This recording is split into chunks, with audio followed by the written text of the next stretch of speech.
Emmanuel Macron et l'Union européenne accusent régulièrement la Russie de chasser la France d'Afrique.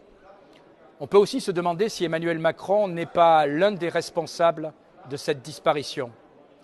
Du 24 au 29 mai, le président de la République du Congo, Félix Tshisekedi, a effectué une visite d'État en Chine de première importance. C'est évidemment tout son intérêt de multiplier les liens diplomatiques en faveur de son pays. C'eût été également tout l'intérêt de la France de ne pas mettre à mal notre relation privilégiée avec Kinshasa. Malheureusement, l'Union européenne et Emmanuel Macron multiplient les erreurs dans ce pays comme dans la majorité des pays d'Afrique. Souvenez-vous du déplacement du président de la République en mars dernier à Kinshasa. Vous avez certainement aperçu les images d'Emmanuel Macron faisant la fête en bras de chemise, une bouteille de bière à la main, comme pour effectuer une dernière provocation à l'égard de ses hôtes. Cette image déplorable est venue couronner une série de bévues.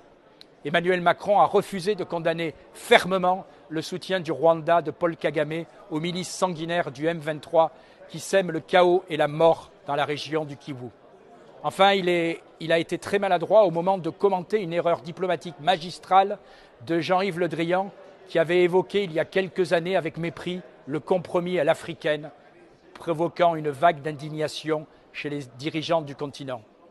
L'Union européenne, si prompte à brandir les mécanismes de sanctions, continue de refuser à agir fermement contre le Rwanda.